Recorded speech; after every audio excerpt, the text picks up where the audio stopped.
Olá, meus amigos, minhas amigas, cirurgiões dentistas de todo o Brasil. Esse é mais um episódio Seu Bom Doutor Podcast, um canal reservado a falar sobre gestão, marketing e vendas na odontologia.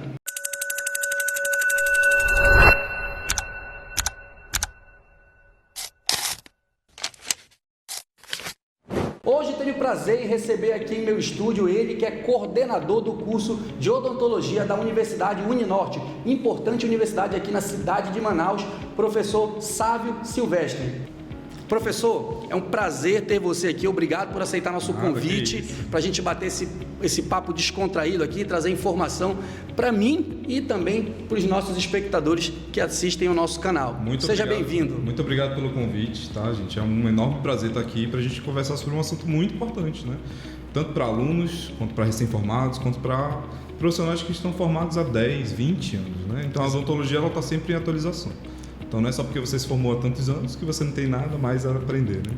Todo mundo está sempre aprendendo, né, professor? Professor, eu queria começar aqui o nosso bate-papo de hoje com você compartilhando um pouquinho da sua trajetória, como foi desde lá do início, após a formação acadêmica. Conta pra gente aí como é que foi essa trajetória. Após a formação ou antes da formação também? Pode começar até antes. Porque... A gente quer entender essa história. Não, claro. Eu sou formado pela Universidade Federal do Amazonas, né, UFAM. Na UFAM a gente costumo falar que a UFAM ela é muito científica, então a gente não tinha muito um direcionamento de marketing, de venda, né? Então assim, na minha formação pós-UFAM eu tive um pouco de dificuldade. Eu não culpo a UFAM em si, não é esse sentido. Ela me agregou no sentido profissional, agrega até hoje, né? Mas essa parte de vendas em si, de consultório, de você gerenciar um consultório, você vai aprendendo. Então, isso foi o que aconteceu comigo quando eu me formei. Quando eu me formei, eu estava perdido, como todos os outros profissionais que se formam, praticamente, né? Então, o que eu vou fazer agora? Eu vou ter uma clínica? Eu vou trabalhar para alguém? Eu vou para aquela clínica que vai atender 30 pacientes no dia, vou dormir, acordo 6 da manhã atendo mais de 30 pacientes? Então, eu estava nesse mix de sentimento. Então, essa foi a minha primeira trajetória na odontologia. Eu sabia que eu queria fazer cirurgia. Era o que eu gostava de fazer. Então eu sabia que eu ia trilhar esse caminho. Agora, qual tipo de caminho para chegar, eu ainda não sabia. Então eu queria fazer especialização, queria fazer capacitação, queria fazer residência, queria abraçar o mundo com os meus 2 braços, né? E a gente sabe que não é bem assim. Então a gente estava conversando um pouquinho aqui, mais cedo, sobre esse direcionamento que a gente tem que ter. Você tem que ter um direcionamento, você tem que ter ali um profissional que já trilhou um pouco o caminho, ele vai te guiar. Não é pegar na sua mão e te levar para o caminho, mas é te orientar para você fazer a sua escolha com uma melhor orientação possível, né? Então você ser orientado por um profissional que já passou um pouco por isso é ideal. Então é ideal você confiar em alguém que está um tempo mais nesse ramo, né? E é muito importante isso, né? Obrigado, professor. Hoje vou começar aqui com uma pergunta que, na verdade, é mais uma dúvida minha e acredito que também de todos os nossos espectadores. Você consegue perceber alguma diferença da formação hoje na odontologia para a nossa geração passada? Com certeza. A nossa geração passada, a gente pensava muito, como é que eu posso dizer? Não era muito... Você não pensava já naquele ponto de venda para o paciente, né? É o que eu vejo muito isso. Hoje o aluno, ele já entra e já fala, não, eu quero isso, eu estou me formando para isso. Antigamente eu não via isso. Então você fazia todas aquelas disciplinas, no final você olhava, tal, o que eu vou fazer com tudo isso que eu aprendi? Eu percebia muito isso antigamente. Então hoje em dia eu vejo que as universidades, tanto públicas quanto privadas, eles já conseguem dar esse direcionamento melhor para o aluno. Claro, o aluno ele sempre vai se sentir perdido, sempre. Mas ele não sabe o quão menos perdido ele está do que as outras gerações. É isso que eu vejo, é essa comparação que eu faço. É verdade. Então, já tem disciplinas específicas para isso. Hoje na Uninorte a gente tem uma disciplina só de empreendedorismo. Olha que legal. Só de empreendedorismo. Então essa disciplina, ela é uma disciplina que vai te guiar, tanto no âmbito de empreendedorismo geral, quanto no âmbito de empreendedorismo para o cirurgião dentista. Para a própria imagem do dentista. Para a própria imagem, para o marketing, como é que você vai se portar como profissional? Como você quer ser enxergado por aquele paciente que você quer conquistar? Né? Porque assim, a gente sabe, você não quer vender um procedimento, A gente não está vendendo um produto. Nós somos profissionais da área da saúde. Você vende a transformação de vida do paciente. A gente vende a transformação, a gente mostra como é que vai ser a saúde daquele paciente. Lembrando que a saúde não é só estética, é psicológica, emocional. Aquele paciente vai sair sorrindo da sua clínica ou ele vai sair triste? É uma frase, inclusive, que eu uso muito nos meus vídeos, né? Eu falo que o cirurgião dentista, ele vende saúde, ele não vende um tratamento, né? Exato. Então isso é muito importante. Essa era uma das minhas perguntas, né? Que exatamente quando eu fui aluno, né? Na minha época, ele ainda de aluno, a gente não tinha um direcionamento com relação a isso. E eu fico muito feliz de saber que hoje as faculdades já se importam com isso. Já é uma evolução, na verdade. Demais, com certeza. Essa evolução, inclusive, ela não é muito antiga, ela é recente. Porque o que acontece? As nossas grades, elas sempre são atualizadas. Não é uma grade fixa. Então, uma grade de um aluno que entrou agora no primeiro, segundo período é diferente da grade do aluno que está se formando, né? Então, a grade desse aluno que está se formando, por exemplo, vou lhe dar um exemplo, não tem harmonização orofacial. Mas a grade do aluno que está no segundo período já tem harmonização orofacial. Então, que mudança! Imagina a gente ter harmonização orofacial lá há 10 anos atrás. Já pensou? Era impensável, nem se falava desse termo de harmonização orofacial. Hoje a gente sabe que é uma realidade.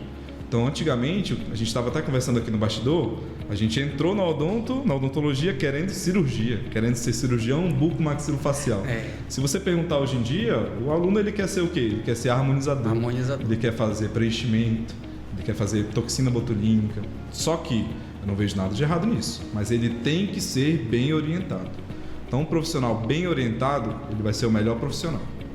Eu vinha conversando com você aqui mais cedo que a gente, quando está lá na faculdade, a gente tem o nosso norte, né? A gente já tem aquela especialização, aquela especialidade com qual a gente mais se identifica, mas a gente muda muito isso no percorrer do nosso caminho, né? A gente acaba pensando que vai trabalhar em determinada especialização e no final das contas acaba mudando isso pelo meio do caminho. É porque a gente não sabe também a multidisciplinaridade. A gente não tem essa ideia. Exatamente. No início a gente acha que é tudo na sua caixinha, mas a gente vê depois, por isso que eu sou apaixonado pela odontologia. Todas as áreas se conversam. Então você vai para uma área, você vai para a cirurgia, você tem que saber prótese. Como é que você vai fazer uma prótese, por exemplo, se você não vai fazer uma cirurgia pré-protética? Aquele paciente ele vai se sentir muito bem com aquela prótese? Aquele ossinho lá que você deixou, não vai mudar a vida do paciente todo dia que ele morder aquela prótese? Então você tem que ter noções, no mínimo, de todas as disciplinas. Porém, você tem que saber conversar entre elas. Se você só souber assunto assim, e você não souber juntar esses assuntos, não vai dar certo. Exatamente, isso é uma coisa muito importante que fique de lição aí para os nossos espectadores. É bom você entender de todas as disciplinas, porque todas as disciplinas da odontologia elas estão interligadas. Exato. E hoje o professor Sávio é um especialista em implantodontia. Fala um pouco para a gente do que você vê para o futuro da implantodontia, de um modo geral. A implantodontia está sempre avançando. Então, do início, quando eu comecei era uma coisa, hoje em dia já é outra. Não se falava, por exemplo, das cirurgias... Só voltando um pouquinho para contextualizar. Certo. Antigamente, antes de eu fazer a implantodontia, na implantodontia era feito muito enxerto ósseo, por exemplo. Então você não fazia protocolo all on 4, que a gente chama, que é com 4 implantes, você não precisa colocar enxerto. Hoje em dia já é protocolo, já é padrão isso. Então, assim, esse avanço ele sempre acontece. O que eu vejo agora de diferente de quando eu entrei para quando está agora? Os protocolos zigomáticos. Então essa é uma grande diferença que está tendo na implantodontia agora. Já está se tornando um padrão. Antigamente o padrão era você fazer 6 implantes, o paciente saía sorrindo, às vezes você tinha que fazer enxerto. Esse era o padrão. Qual que virou o padrão? Você saber inclinar esses implantes para poder não fazer o paciente esperar de 6 a 8 meses para poder ter sorriso de volta. Verdade. Hoje em dia, qual que é o padrão que está se tornando? O paciente não fazer enxerto, o paciente fazer logo implante zigomático. Então, o que é esse implante zigomático? Você não tem nem osso maxilar, você não precisa fazer enxerto nenhum, e você faz diretamente no osso zigomático do paciente.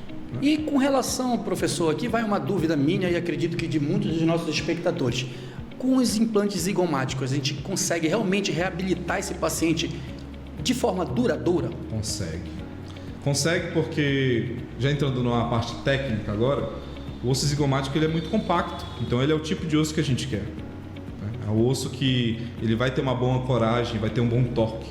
Então você tendo esse torque, o paciente ele sai sorrindo em 1-2 horas. Né? Se você associar esse implante zigomático com planejamento 3D, com escaneamento, com aprovação prévia do paciente, preparo de tecido, tudo isso o paciente ele entra na sua clínica sem sorrir e sai da sua clínica sorrindo, lhe abraçando, lhe desejando tudo de bom. Super feliz. Eu falo que a odontologia é uma profissão maravilhosa. Ela devolve para as pessoas a autoestima, né?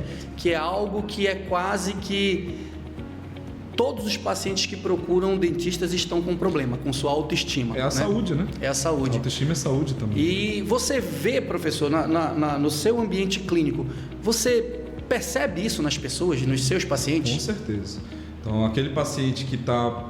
Doutor, você pode me encaixar? Eu tenho um aniversário da minha filha, eu tenho uma formatura, eu tenho um casamento do meu filho. Daqui 20 dias a gente consegue resolver? Consegue, mas vamos lá, tem alguns poréns. Então a gente sempre tem que deixar, isso é muito importante até para os alunos que estão vendo, né? É importante você ajustar a expectativa do paciente. Não adianta você prometer mundos e fundos para o paciente, porque você sabe que a gente está trabalhando com biologia, a gente não está trabalhando com exatos. Então você tem que ajustar a expectativa do paciente. Isso é o mais importante, principalmente na implantodontia. Na implantodontia, a gente sabe que a gente está vendendo um tratamento para o paciente, a volta da autoestima desse paciente, mas é um tratamento de valor agregado alto. Sim. Você percebe ainda que existe um tabu hoje ainda na odontologia quando o assunto é falar sobre marketing e vendas dentro da nossa profissão? E por que você acha que existe esse tabu? Esse tabu ele existe, né? Porque tem aquela frase, né? Você não está vendendo um produto. E antigamente a gente tinha algumas regras pelo conselho que hoje em dia a gente não tem mais. Então essas regras faziam com que meio que essa venda, esse sentido de marketing fosse um pouquinho alterado. Então hoje em dia a gente já pode falar, por exemplo, que nós podemos parcelar em 21 vezes no cartão de crédito. Antigamente você não podia falar isso. Antigamente você não podia fazer antes e depois, hoje você já pode. Então essas ferramentas de venda ajudam muito no marketing, né? Ajudam muito. Eu entendo, professor, que a gente sempre vai ajustando as coisas de acordo com aquilo que a gente acha conveniente. Até pouco tempo atrás não era permitido, como você acabou de comentar, a gente fazer o antes e depois. Mas a intercorrência do procedimento ainda é proibido. Por que existe isso? É uma coisa que eu não consigo explicar. Você não pode mostrar no seu perfil você fazendo uma profilaxia, mas você pode mostrar como era e como ficou. Eu não consigo entender, isso aí já é uma dúvida minha mesmo, acredito que não entra muito na seara da conversa, mas por que a gente pode mostrar um antes e depois, que não podia antes, mas não pode mostrar o procedimento sendo feito? Então, tem algumas teorias para isso, né? Duas principais, né? Uma aconteceu comigo, inclusive. Eu recebi uma cartinha, né? Uma notificação. Eu tô entrando nessa seara aqui porque eu já também recebi essa cartinha e eu fiquei indignado. Eu recebi uma notificação por conta de um clareamento que eu estava fazendo, né? E fui mostrar a mistura, né? Sim. Quando a gente mistura o ácido, né? E tudo. O que aconteceu? O que acontece dessa parte? Não é bem visto pelo conselho você mostrar o que você está utilizando como princípio ativo, para que o paciente veja, tire um print, fazer sozinho. Vá lá na dental comprar, porque a gente sabe que o acesso não é difícil. Isso. E faça em casa, ou faça em outra pessoa. Então essa é uma teoria. A outra teoria é você postar, o paciente ver, achar que sabe fazer, ou uma pessoa que está ainda em prática, que não tem o seu registro, que é uma pessoa mal intencionada e queira replicar isso em outra pessoa sem estar apto.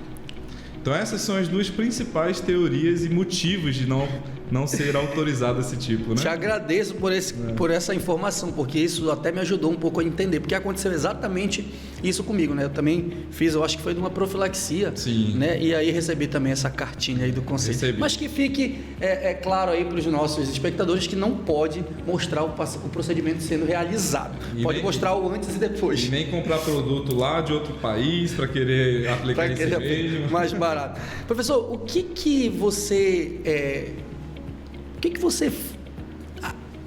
tem para falar para a gente hoje do que diferencia um dentista de sucesso, assim como você que chegou a um cargo, né, tão nobre, né, dentro de uma universidade tão importante que é a Uninorte aqui em Manaus, para aquele dentista que não obtém sucesso na carreira, que muitas vezes até desiste da odontologia ou larga pelo meio do caminho e acaba indo para outras profissões, como a gente vinha comentando aqui também nos bastidores? Eu tenho uma resposta muito direta para isso. São 2 pontos principais. É você ser um ótimo profissional e você ser um profissional que é visto. Se você é visto, se você faz ser visto e você não é um bom profissional, você não vai ser destacado, você não vai ser um destaque. Se você for um ótimo profissional, o melhor de todos, e você não for visto, você também não vai ser um destaque. Então, um impulsiona o outro. Você ser um profissional de ótima qualidade, ótimo, você vai ser encaminhado pelos seus colegas. E o pessoal que não lhe conhece, vai lhe encaminhar? Não vai lhe encaminhar, porque eles não lhe conhecem. Então você tem que fazer você ser conhecido. Como é que você vai ser bem conhecido? Tratando os pacientes com qualidade. Eu sempre falo que a gente ser bom dentista é obrigação. Exatamente. É uma obrigação. O que você vai fazer além daquilo que você aprendeu lá na sua faculdade, na sua universidade, é o que vai te diferenciar dos outros cirurgiões dentistas. Exato. Que ficam pelo meio do caminho. E o que tu tens para falar, professor, para aqueles estudantes que estão ali lá na sua faculdade ou em qualquer outra faculdade do Brasil, para que eles façam, para aproveitar melhor o tempo vago que eles têm fora da faculdade, para aprender sobre coisas que vão agregar para ele na profissão futura dele? A gente fala que o meio que forma o indivíduo, né? Então, se insiram em meios que vão lhe agregar, seja academicamente, seja profissionalmente, seja pessoalmente. Então, esses 3 laços são muito importantes para um bom indivíduo e um bom profissional. O que eu quero dizer com isso? Você está na universidade, você está fazendo seu estágio lá, nada lhe impede de você acompanhar um profissional também fora. Nada lhe impede de você investir na sua imagem pessoal. Então, faça um curso de gestão, faça um curso de trabalhabilidade. O que é esse curso de trabalhabilidade? É você gerenciar uma empresa, é você saber o que você vai fazer com o seu dinheiro que você vai ganhar naqueles primeiros pacientes. Então, é você fazer a sua imagem ser vista. E esse é o principal ponto. Só que além disso, o que você vai fazer depois que a sua imagem for vista? Você vai aumentar essa visibilidade? Então você tem que saber o que você tem que fazer para aumentar essa visibilidade. Fazer um bom marketing. Como é que é um bom marketing? É você só postar foto no Instagram e falar, gente, estou atendendo? Não é só isso, né? Então, assim, queria também a gente falasse um pouquinho sobre isso para os nossos alunos, né? Para os recém-formados, é um bom ponto para a gente tocar. O que a gente vai fazer para a gente ser bem visto, né? Posicionamento é a resposta para essa pergunta. A gente, como profissional cirurgião dentista, independentemente da área na qual você atue, cirurgia, ROF, né, que hoje está muito em alta, você precisa saber se posicionar. Se posicionar é aparecer para o seu público de maneira positiva, trazendo informação, trazendo conhecimento a respeito daqueles procedimentos que você vende, para que o público compre aquela sua ideia, aquele seu tratamento, aquela mudança de vida dele. E aqui fica um questionamento. Como é que você enxerga o papel do dentista como gestor dentro do próprio consultório? Porque aqui a gente já está falando daquele dentista que resolveu, você aí que pretende ou já tem o seu próprio consultório.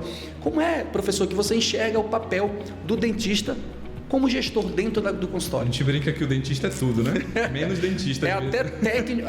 Até técnico, né, dos equipamentos. Exatamente, ele é tudo ao mesmo tempo. Então ele agenda o paciente, ele atende o paciente, libera o paciente, limpa a sala. Então a maioria dos dentistas começam assim. Claro. Só que você tem que saber o seu papel.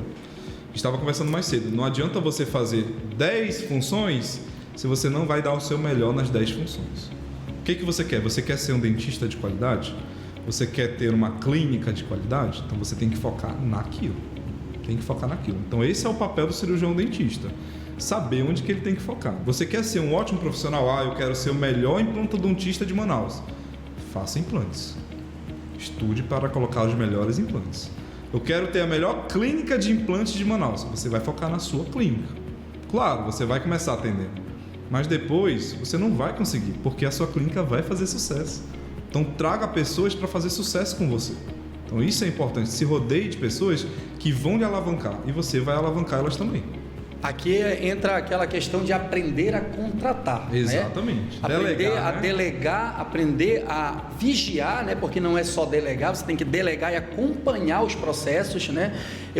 Hoje a gente sabe que o WhatsApp, né, ele é uma extensão da nossa recepção, né? E é por lá que entra hoje 95% dos pacientes de todas as clínicas. Instagram, então você que está aí do outro lado nos assistindo, preste atenção. O WhatsApp hoje ele é a sua recepção. Então você precisa contratar alguém competente, alguém treinado, que saiba responder as perguntas dos pacientes com objetividade e que traga esse paciente para dentro do consultório. Exato. Isso, você enxerga isso, professor, como uma possibilidade futura que existam matérias dentro dos cursos de graduação que foquem nisso, exatamente em trazer o paciente para dentro do consultório? Você enxerga essa possibilidade? Eu vejo uma possibilidade, sim, mas não específica para isso, a trazer o paciente. Eu acho que ela vai ser englobada dentro de uma disciplina para gerenciamento da sua empresa. Isso. Seja um consultório, seja uma clínica. Com certeza isso engloba nisso. Então, pode ser uma disciplina optativa? Pode ser uma disciplina com horas complementares? Pode. Né? Então, assim, ou pode ser também uma disciplina obrigatória, né? Porque eu vejo como algo obrigatório, né? Eu vejo assim. Então, você a gente fala muito de conquistar o paciente, mas você está retendo esse paciente? Você está mandando uma mensagem: fulano, você veio aqui um mês atrás, como é que estão as coisas? Está tudo bem? Mandar uma mensagem no dia do aniversário do paciente, o paciente ele vai lembrar de você. Quem não é visto não é lembrado. Vou entrar numa seara agora que eu vejo muitos amigos que formaram na mesma época que eu, ainda trabalhando em consultórios com papel e caneta. É mesmo? Acredita, cara? Existe sem ainda prontuário digital. Sem prontuário digital, sem um acompanhamento fiel do paciente para fidelizar aquele paciente com ele. Então, por incrível que pareça, essa é uma realidade. A gente vinha conversando aí nos bastidores. Quando eu formei lá na faculdade, meados de 2012, eu estava perdido. Eu não tinha a menor noção do que ia fazer da minha vida. Sim. E eu recebi um convite para trabalhar numa clínica popular. E abracei o desafio. Fui lá trabalhar na clínica popular. Lá fiquei por 10 meses e aprendi muita coisa. Muita coisa boa e muita coisa que você também não vai replicar aí na sua vida profissional. Exatamente. O que é bom que você aprende, você absolve. O que é ruim, você tira da sua vida. Isso vai acontecer não só dentro do seu consultório, como na sua vida, né, como um todo. Sempre a gente tem coisas boas e coisas ruins. Tem que aprender a filtrar aquilo que é bom. Uma coisa muito ruim que eu trouxe das clínicas populares, aqui fica um alerta para os colegas que forem trabalhar nesses consultórios, é não trazer o que é de ruim para dentro do seu consultório lá na frente, quando vocês resolverem abrir o consultório de vocês. E foi uma coisa que eu trouxe para dentro dos meus primeiros consultórios, que era prontuário de papel ainda. E eu descobri recentemente, e aí o senhor vai me informar se eu estou certo ou estou errado, que algumas faculdades, eu não sei se é o caso da Uninorte, já tem prontuário digital na própria faculdade. Tem, mas a gente também trabalha com o manual, né? Com o impresso, né? Então a gente tem os dois. Então, o que acontece? O paciente chega lá, a gente abre um prontuário para o paciente, o aluno vai preencher o prontuário, vai ser corrigido. Por quê? Porque tem que ser corrigido. Então, não tem como ser só digital. Entendi. Então, por conta disso, tem que ser corrigido. O professor vai riscar, vai mandar tirar uma página, colocar outra, mas depois disso, tudo é organizado de maneira digital. Então, fica tudo armazenado. Então, eu quero saber quantos pacientes foram atendidos ontem. Eu vou lá, né? Clico, vejo, em tal clínica, tantos pacientes foram atendidos, fizeram tantos procedimentos, filtro por procedimento, vejo quantos procedimentos foram feitos, qual aluno atendeu o quê. Então, tudo isso já entra numa parte de organização, né? Mas o prontuário do paciente também é digital. Tudo isso envolve, né, um consultório odontológico. Então, quando a gente forma ali cirurgião dentista, a gente não consegue, de maneira objetiva, enxergar que tudo isso vai vir na nossa frente. Eu lembro que muitos alunos, na minha época de graduação, não valorizavam tanto as matérias que eram mais teóricas, justamente matérias que te ensinavam a preencher o prontuário do paciente, né? Isso ainda continua ou o aluno hoje ele já entendeu que isso é sim uma prioridade até para o crescimento profissional dele lá na frente?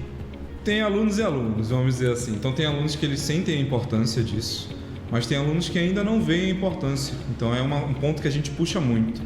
Temos disciplinas específicas para isso. Como é que você vai preencher esse prontuário? Tem uma disciplina chamada Práticas Pré-Clínicas. Então, como é que você vai se portar dentro da clínica? Então, às vezes o aluno ele só entende isso quando ele não sabe o que fazer quando chegou lá a disciplina. Ele lembra, poxa vida, eu devia ter, né, prestado atenção naquilo. Então, o que acontece? Às vezes o professor ele vai corrigir o prontuário, está faltando alguma coisa, fala, cadê a coisinha que está faltando aqui? Ah, professor, não lembrava. Mas aí você tem que rever. Por quê? Prontuário é um documento do paciente. Não é só a sua prova. Então, aquele paciente ele tem todo o direito de ter aquele prontuário completamente preenchido e bem preenchido. Então, é uma coisa que a gente tem que levar a sério. A gente leva muito a sério isso na Uninorte. Então, é uma coisa que eu levo isso, né? Quero levar ainda como coordenação essa parte que é muito, muito importante. Outro ponto, professor, que é importante a gente comentar aqui com os nossos espectadores é a respeito da quantidade de cirurgiões dentistas que existem hoje no Brasil. A gente sabe que já hoje são mais de 420 mil dentistas, né? São 20% de todos os dentistas do mundo, sendo que nós temos apenas 2% da população mundial. Você enxerga que hoje o mercado odontológico está saturado ou você acha que ainda tem espaço para uma odontologia realmente de qualidade? Então, esse é um assunto que é conversado há muitos anos já, inclusive, desde quando eu ainda era acadêmico. Então, eu vou até utilizar uma frase do professor Leandro. O professor Leandro foi meu professor de dentística na UFAM. Então, eu perguntei isso uma vez dele. Ele falou, Sávio, espaço tem, mas só tem espaço para quem merece. Eu nunca esqueci isso. Se você se faz merecedor, você vai ter o seu espaço na odontologia. Senão, você só vai ser mais um.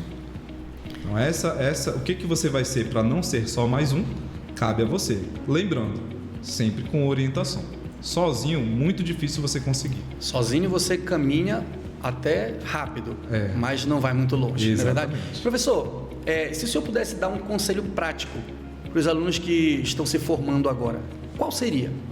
Conselho prático, foquem em si como profissional, invistam na educação de vocês e invistam na imagem de vocês.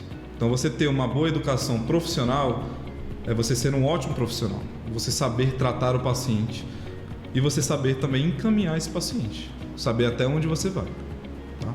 E ao mesmo tempo, você saber como se portar com esse paciente. Então, você se levar ao paciente. Hoje a gente sabe que o Instagram, a rede social, é uma vitrine, né? Então, assim, você se fazer presente, você ser visto. Então, você se investir em si, investir na sua imagem, é um principal ponto que eu posso falar para esses recém-formados, né? Professor, muito obrigado pelos seus conselhos, pelos seus ensinamentos. Hoje eu tive aqui comigo no nosso podcast o professor Sávio Silvestre, ele que é coordenador do curso de odontologia da Universidade Uninorte aqui em Manaus e trouxe aqui muito conhecimento para a gente. Queria agradecer a todos vocês que nos acompanharam até o fim desse nosso podcast. Aproveitem bastante todo aquele conteúdo que a gente passou para você, todas as informações, apliquem aí no consultório, na vida profissional de vocês, porque eu tenho certeza que vocês vão ter sucesso. Professor, mais uma vez, muito obrigado e deixe com as suas considerações finais aí para os nossos alunos. Então, assim, gente, depois desse bate-papo ficou claro o que a gente queria dizer, né? O bom profissional é aquele que é o profissional que vai tratar o paciente. É isso. Ele vai chegar com o paciente, ele vai trazer a solução para aquele paciente. E não é uma solução qualquer, é a solução assertiva. Então, assim, esse é o recado que eu quero dar, porque essa parte da saúde do paciente é uma coisa muito importante. Além de que você tem que ser aquele profissional que tem que ser visto. Então, esses dois pontos que a gente queria fazer para vocês. Como é que você vai fazer um bom marketing? Como é que a gente vai vender aquele procedimento para o paciente? Porque não é aquele procedimento solto. É aquele procedimento que você sabe que vai gerar saúde para o paciente. Então, às vezes, o paciente ele não entende isso, né? Então, é isso que vocês têm que saber, né? Ser um bom profissional e ser alavancado por conta da sua imagem. Obrigado, professor. Para você que nos assistiu até aqui, muito obrigado pela sua audiência. Já fica aí ligado para os nossos próximos episódios com muita informação sobre gestão, marketing e vendas voltados para a odontologia. Já curte, compartilha esse vídeo com todos os seus amigos e vamos para o próximo episódio.